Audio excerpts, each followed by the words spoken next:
Hi, this is Michael Orrell and Russ Jeffries from MobileBurn.com, and we have with us right now the brand new Samsung Galaxy S2. This is a 4.3-inch capacitive touchscreen equipped device. Runs TouchWiz 4.0, and we'll show you some of the features of that in a bit. But one of the things that's really cool is this is a very, very narrow device. It's less than 8.5 millimeters thick for most of its body. A little bit of bulge down here at the bottom. Really feels nice in the hand in spite of the large display. In terms of some of the hardware controls, volume control on the left-hand edge, lanyard loop fixing point, got the power and standby button on the right-hand edge. There's no dedicated camera shutter button. This button down here at the bottom is a home screen button. It's not a D-pad or anything like that. Touch-sensitive back and menu buttons. No search key on this. Forward-facing camera, you can see some sensors up there as well. On the back, we've got a 8-megapixel camera that can record 1080p video and has a LED flash. 3.5 millimeter headphone jack up top, and on the bottom you can see the micro USB port we're using for power right now. We're going to show you some of the new home screen features in TouchWiz 4.0. So you long press this home screen to bring this up. You can actually switch between panels here. Samsung has effectively brought back the widget tray from the earlier versions of TouchWiz, so you can move through and then grab one and drop it on there. And the cool thing is you can keep going and continue to configure things. It's really quite nice. There's also, of course, you can set shortcuts, wallpapers, and everything like that as well.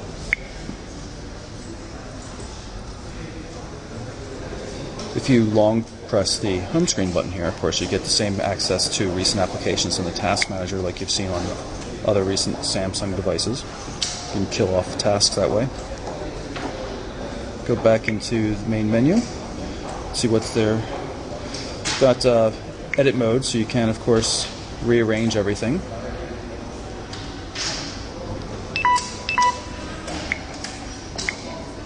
Launcher manager.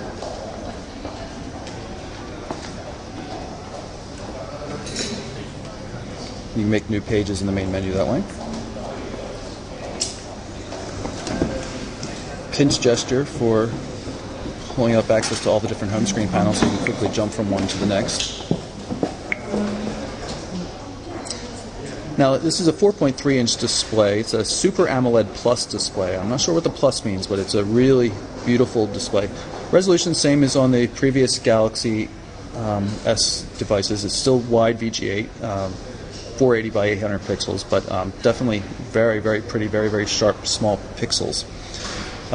Forward-facing 2-megapixel camera there for video chatting, 8-megapixel, of course, on the back. If I pop off the rear panel here, you can take a look at where the battery compartment is, and that's a 1500 milliamp hour battery, just like on the original Galaxy S. A micro SD memory card slot there as well, and of course the SIM card slot.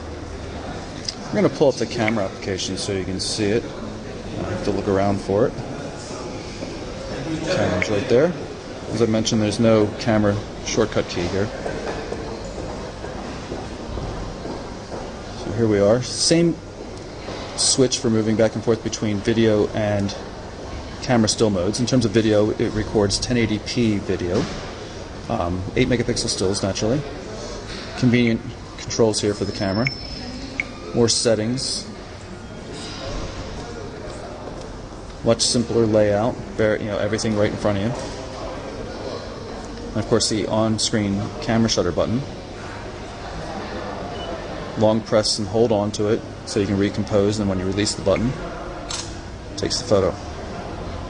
This gives you access to the gallery, of course.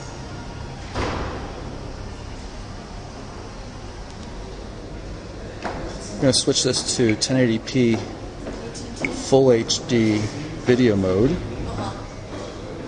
and we're going to shoot a video. And there's poor Russell hiding behind the camera. Stop it here and play it back and see how it works. You can't blame them if it doesn't work. This is not production firmware, but let's see what it looks like.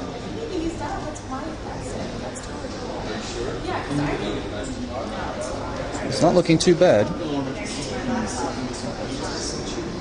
going to show you the lock screen here. It's really kind of cool. Notice it bobs around like that, suggesting that you can swipe it. Now watch what happens as I grab it and start moving it. fades in and out. It's a really cool effect.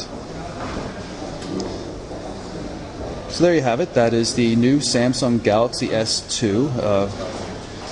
Nice dual-core processor-equipped Android 2.3 gingerbread smartphone. Very, very thin, very good-looking, and a really brilliant display. So again, Galaxy S2 from Samsung. I'm Michael Orrell with Russ Jeffries for MobileBurn.com.